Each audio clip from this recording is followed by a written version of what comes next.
Thank you. And again, thank you for making this happen. Thank you for all the effort everybody went into this conference. It's been long in the tooth and it's much appreciated. I would like to discuss here the inscription of women painters into the discourses of modernity. My area of expertise, the history of photography, and I have worked extensively with the archives of Montreal photographer John Max for my research, as I mentioned. And this paper is an offshoot from the book-length study that I'm working on, and that's currently under peer review.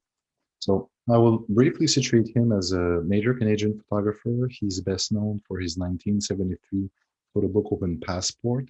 But if you want to know more, there's plenty in my article about him for history of photography. In the late 50s, early 60s, he was an ambitious young man trying to make a living as a stringer. The vein that he mined was a local art scene, and for a few years he attempted a systematic portrait of faces, places, and events around town. His method was intuitive and it was based on personal proximity rather than being strictly dictated by assignments.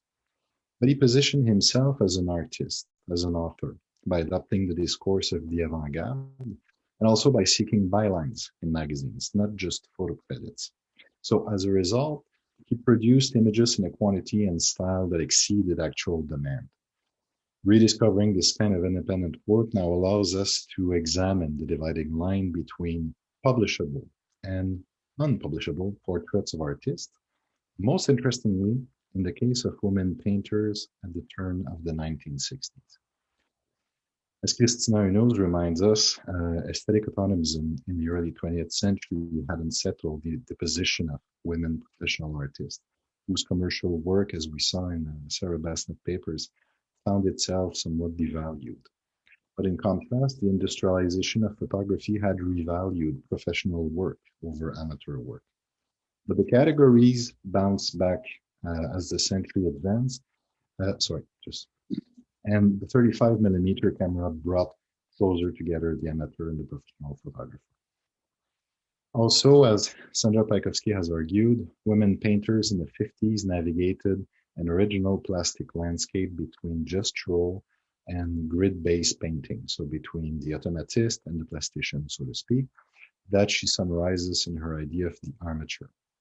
So both painting and photography in the 50s were renegotiating their position towards the mainstream. And magazines can serve, I think, as a kind of synecdoche. So let's just have a look at some instances of magazine stories that feature photos of women painters from Montreal. You're probably already familiar with Michel 1962 feature in Chatelaine. It was mostly photographed by George Fennion. Fennion was an Australian, but he was well embedded in the local scene. He was a cinematographer. He was also an advertisement photographer. He made clean, well-lit images that celebrate the painter's success, but not at the expenses of hairdo, motherhood, or high heels. He died 2 years after this in an accident. Both the French and the English editions of Chatelaine were notoriously divided along gender lines. A primarily feminine editorial staff was making content financed by the ads sold by the male-dominated advertising department.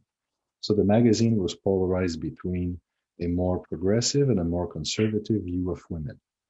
The Toronto publisher, McLean Hunters, was capitalizing on the burgeoning interest in the Montreal scene in this kind of way, which is sympathetic, but it could be somewhat more exploitative. Here in The Last Bohemia, a reportage that was shot by John Max, it emphasized almost comically the distance between the way of life of artists and that of its readership. So The Last Bohemia is actually, I don't want to say that it's a prank, but it's a nice case of épater bourgeois because there's plenty of these pictures that were shot way before this was published. And it's actually a lot of pictures that have been recontextualized. And it comes with captions mentioning things like there are no language barriers in Bohemia. Sculptor Robert Roussel at the top right of the picture is literally a bongo player, and you have artists sleeping way into the afternoon. And it shows quite patriarchal outlook of the publisher. You see Suzanne Meloche at the center right. Here, she's more considered for her physique than for her art. So, this points at the question of agency in media. Between the publisher and the photographer, whose values are on display? Let's take another reportage, again by John Max, this time published in Vie des Arts in 61 as well. Jeune Peintre au Travail shows that the photographer is credited above the writer, and that's actually a quite exceptional hierarchy for magazines of that time. Artistic work here is signified as physical and spiritual labor. Rita Latande, on the left, smiling, is holding her trademark spatula. Laure Major, at right, is kneeling almost religiously before her canvas. Marcella Malte, top center, is closing her eyes in deep internal contemplation. So, John Max's insider perspective to the Montreal scene meant for McLean's his ability to bring blurred images to an excitable audience. But for Vie des Arts, it meant instead taking a serious interest in cultural actors and their products. Magazines had a house style they imposed on the depiction of artists. And while McLean Hunters aimed to comfort the mainstream, Vie des Arts has a more, I would say, devotional, almost Catholic tone. Both of these scripts were acceptable means to produce the image of a modern artist. But the contact sheets show us also the means that did not work. So let's look first at Rita Latande's May 1960 photo session, from which the Vie des Arts image was extracted. It actually begins with her doing the dishes, so that's the first picture in the center. The situation is clearly arranged for the camera, and it accounts for the stiffness of some of the poses. And also what I believe to be that obligatory wife shot of her doing the dishes in case it was asked for. At the time, she was living with painter Louis Contra. So that's for Vie des Arts. But earlier, in January of that year, Max visited Latande at her home, and here the story is completely different. He shot her in casual clothes as she's explaining for the camera her painting. She's pointing and exclaiming. You might recognize this as the style of the triptych that accompanied the famous Playboy interviewed, because it tried to reproduce on the page the energy of an actual encounter. But it's also one that makes Latande an active, an argumentative agent. Here, signifiers of gender take a backseat. She's neither the disciplined painter of Vie des Arts, nor is she the epitome of urban womanhood.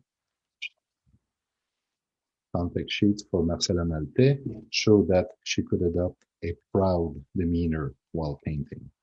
Laure Major had an engaging one as she worked. And finally, if John Max saw beauty in Suzanne Meloche, well, it was more visible in her face. The range of expressions in comparison in Max's portrait of men could be broader.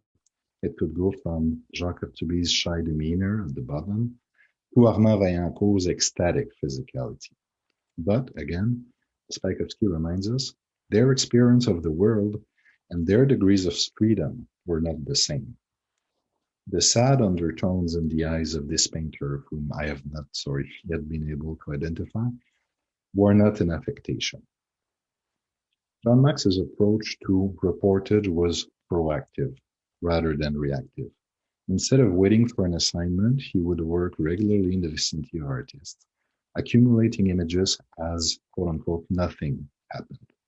This is something we're probably much more familiar today in our age of constant public intimacy. For instance, what we see in the apartment of painter Camille Leduc and her roommate on Laval Street is an improvised performance of everyday life, not fully curated like a prepared shoot, but also not devoid of self-fashioning. In a cafe, Michel Drouin's short hair was a statement unto itself. So, in conclusion, photography has participated to the expansion of the domain of news. It showed both the ordinary and the extraordinary, and this is going all the way down to the recent paradox of reality TV. These images of the everyday show the anticipatory imprint of magazine stories.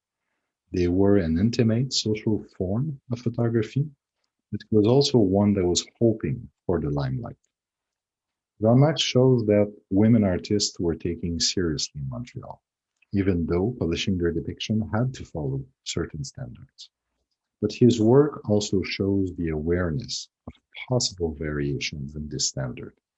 His images would be readable today according to the framework of Instagram stories or vlogs, but social media did not invent the rhetoric of the everyday either. His way of photographing artists was a gamble on the potential importance of specific subjects.